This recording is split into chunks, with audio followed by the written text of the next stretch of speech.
Hello friends, स्वागत है आपका हमारे चैनल स्टार्टअप विद नॉलेज में। तो आज मैं आप लोग लेकर आया हूँ झारखंड की तरफ से एक बम्पर भर्ती निकल के आई है, जो कि है PGTTCE के तरफ से, पीजी टीचर्स ट्रेनिंग के कोर्स की तरफ से आया हुआ है ये फॉर्म। उससे पहले आज मैं आप लोगों को बता दूं कि हमारे बीच जो झारखंड के शिक्षा मंत्री थे वो आज हमारे बीच नहीं रहे, जिनका आज निधन हो गया है, जिनका नाम है तो माननीय श्री जगन्नाथ महतो जी, जिनका जन्म हुआ था 1 जनवरी 1967 को और उसका निधन आज 6 अप्रैल 2023 को है। वो एक इंडियन पॉलिटिशियन थे and cabinet minister of Jharkhand थे। वो डुमरी से रिप्रेजेंट करते थे विधानसभा कॉन्स्टिट्यूटिव ऑफ झारखंड मुक्ति मोर्चा। वो विधानसभा कॉन्स्टिट्यूंसी के झारखंड मुक्ति मोर्चा के MLA थे। Mahto died from complication of lungs transplant on 6 April 2023। वो उनका निधन 6 अप्रैल 2023 जो कि आज है, और उनकी उम्र अभी 56 साल हो गई थी। और उनका मृत्यु का कारण उसका लंग्स ट्रांसप्लांट उसने करवाया था। वो कोरोना काल से कुछ तरह तबियत उनका ठीक नहीं चल रहा था, इसी के लिए उनका लंग्स ट्रांसप्लांट हुआ था। अब बढ़ते हैं अपने फॉर्म की तरफ कि जो PGTTC की तरफ से जो फॉर्म आई है उसको देखते हैं। तो सबसे पहले आप JSSC.nic.in पे चल जाएंगे। उसके बाद फिर यहाँ पे आपका अप्लाई फॉर्म होगा, आप उस पर क्लिक करेंगे। अप्लाई फॉर्म में देखिए आपको यहाँ दिख रहा होगा ऑनलाइन फॉर्म फॉर PGTTCE 2023। यहाँ पे अप्लाई नाउ पे आप क्लिक करेंगे। अप्लाई नाउ के बाद ओके करते ही आपको यहाँ दिखेगा ऑनलाइन रजिस्ट्रेशन की जो तारीख है वो 5/4/2023 की है।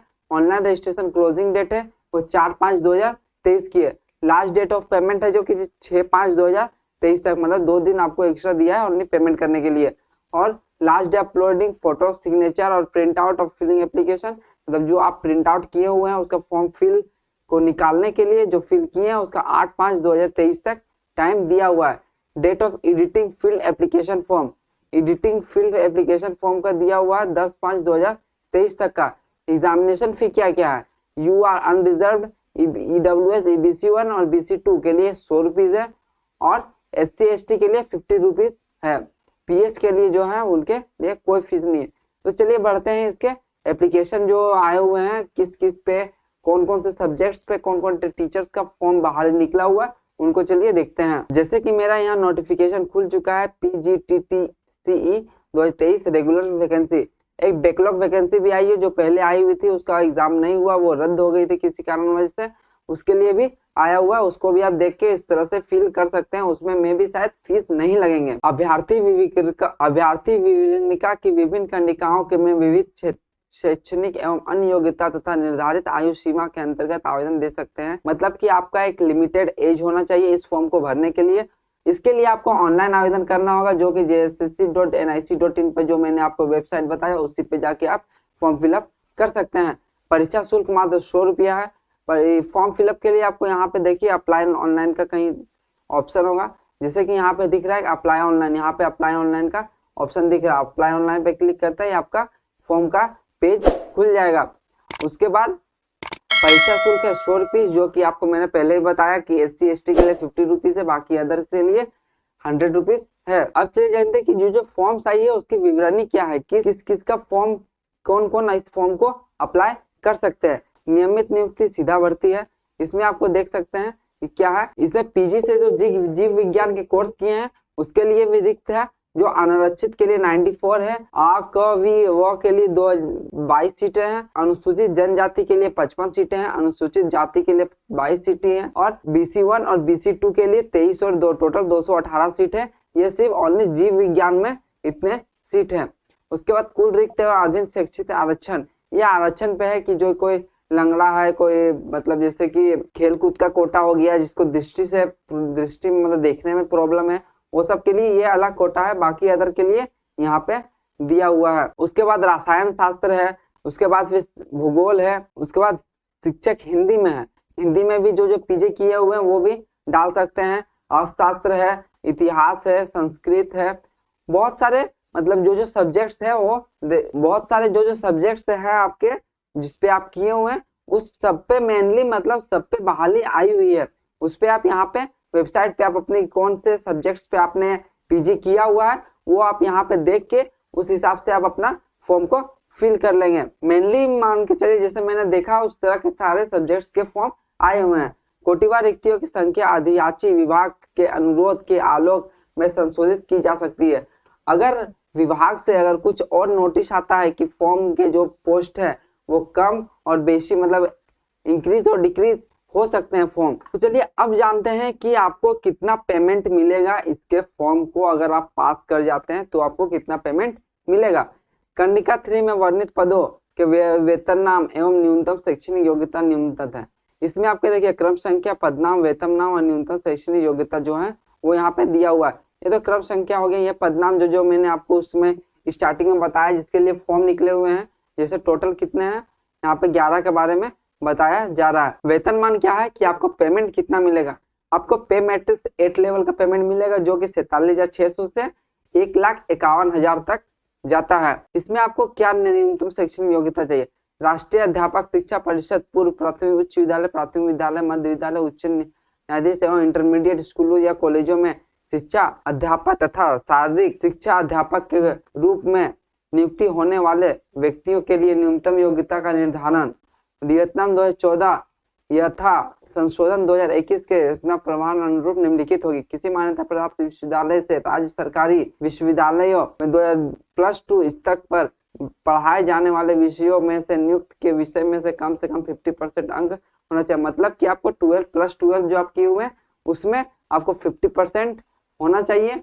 और साथ में आप जो ग्रेजुएशन के बाद जो बीएड किए हुए हैं मान्यता प्राप्त संस्थान से स्नातक बीएड, मतलब कि आपको बीएड भी करना कंपलसरी है। आपको बीएड भी करना इसके लिए बहुत कंपलसरी है।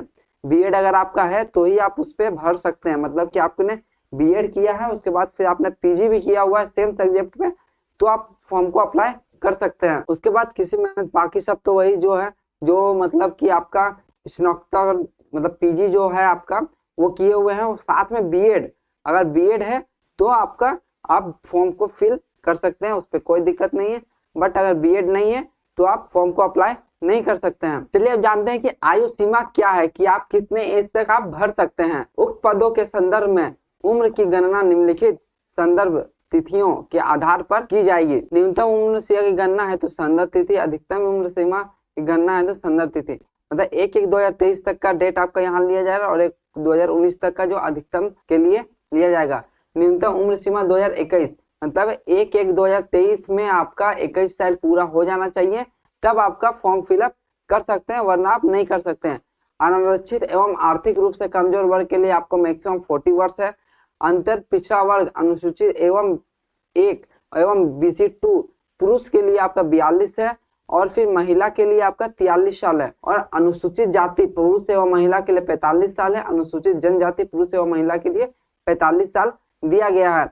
और सभी कोटि के निःशक्त अभ्यर्थियों को अधिकतम आयु सीमा 5 वर्षों की अधिकतम छूट दी जाएगी। अगर आपका इससे भी ज्यादा पार है तो आपको 5 वर्ष की और छूट दी जाएगी। इसके बाद आप देखते हैं कि अगर आपने पिछड़ा वर्ग या BC2, इसके बाद देखते हैं जैसे कि आप SC ST या BC2 BC1 या EWS के लिए अप्लाई करते हैं तो उसमें आपको जो डॉक्यूमेंट जातीयवासी जो आपको देना पड़ेगा वो कहाँ तक का वैलिड होगा कि CO की HDO तक का। यहाँ पे देखिए जैसा दिया गया है कि अनुसूचित जनजाति के संदर्भ में जिला अनुमंडल उपायुक्त अनुमंडल पदाधिकारी के स्तर से निर्गत जाति प्रमाण पत्र इसका मान पृष्ठ 1 पर धारित है। मतलब कि अगर आपको फॉर्म फिलअप करना है इसका तो आपको अनुमंडल पदाधिकारी, अनुमंडल के उपायुक्त या अनुमंडल पदाधिकारी से आपका निर्गत कराना होगा और वो भी आपका 25/2/2019 द्वारा निर्धारित पर मतलब कि जैसे आपका 2019 में है आपने बनाया था 25/2 से इसके बाद क्या बना हुआ है तो आपका वैलिड चल जाएगा। तो चलिए थोड़ा सा जान लेते हैं कि ऑनलाइन आवेदन को किस तरह भरा जाएगा और किस तरह से आपको फिल करना है फॉर्म को। तो यहाँ पे सबसे पहले तो मैंने आपको ये फर्स्ट कॉलम तो आपको बता ही दिया हूँ कि आपको JSSC पे लॉगिन करना है। उसके बाद ऑफलाइन एप्लीकेशन फॉर PGET पे क्लिक करके आप रजिस्ट्रेशन पे क्लिक करेंगे जो यहाँ पे अप्लाई नाउ पे यहाँ पे आपको मैंने बताया था। उसके बाद फिर आप यहाँ पंजीकरण प्रक्रिया पूर्ण होते ही मोबाइल फॉर्म में आपको ईमेल एवं पंजीकरण संख्या एवं पासवर्ड आ जाएगा। पंजीकरण संख्या एवं पासवर्ड को नोट करके सुरक्षित रखें क्योंकि भविष्य में लॉगिन करने के लिए इन दोनों की आवश्यकता होगी। ये फिल करने के बाद आपको एक ID पासवर्ड मिलेगा। उस ID पासवर्ड को आप अच्छी तरीके से रख लेंगे क्योंकि जब भी आप लॉगिन करेंगे तब आपको वो यूजर ID और पासवर्ड से लॉगिन होगा। पंजीकरण संख्या एवं पासवर्ड प्राप्त है तो पुनः लॉगिन करके अपने विस्तृत सूचना अंकित करें। आवेदन में पर्याप्त स्टेप सेव एंड कंटिन्यू के पश्चात अगले पृष्ठ में सूचना भरा जाना आवश्यक होगा। मतलब कि आप जैसे एक पेज आप फुल फिल कर चुके हैं, जैसे कि मैंने ये फिल कर चुका हूँ, उसके बाद फिर यहाँ नेक्स्ट का ऑप्शन आएगा। ये नेक्स्ट करने के बाद आगे का फॉर्म फिल आप कर सकते हैं, अदरवाइज आप यहाँ कैंसिल कर देते हैं तो ये फिर फॉर्म जो आपने भरा है वो पूरी तरीके से कैंसिल हो जाएगा। कुछ भी है जो है आप अपने यहाँ पे परीक्षा शुल्क भुगतान करने से पुनः लॉगिन। उसके बाद आप अपने जो नाम डिटेल्स जो भरते हैं वो आप अपने 10 क्लास के मार्कशीट से अच्छी तरीका से देख लें कि किस तरह क्या है, उस तरह से सेम फॉर्म उस तरह से अच्छे से देखकर फॉर्म को फिल करें। उसके बाद आगे बढ़ते ही आपको फोटो और सिग्नेचर के बारे में मांगा जाएगा कि फोटो और सिग्नेचर अपलोड करें। उसके बाद फोटो और सिग्नेचर अपलोड करेंगे, उसके बाद डॉक्यूमेंट भी उसी में अटैच कर देना है, आपको अलग से कॉलम दिया जाएगा। उसके बाद आपका जातीय आय प्रमाण पत्र ये सब भी आपको अपलोड करने के लिए अलग अलग कॉलम्स वहाँ पे दिए जाएंगे।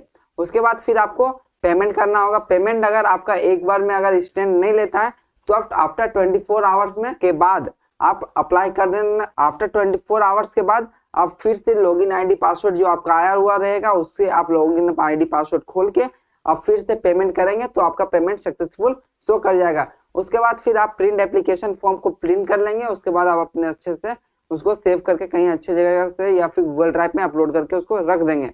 अभ्यर्थी द्वारा एक से अधिक ऑनलाइन आवेदन, अगर आप एक से अधिक आवेदन को फॉर्म फिल करते हैं तो वो संबंधित दोनों आवेदन रद्द कर दिए जाएंगे, मतलब कि आपके आवेदन रद्द हो जाएंगे टोटल। तो फ्रेंड्स आज के लिए इतना ही, मिलते हैं अगले वीडियो में। जय हिंद।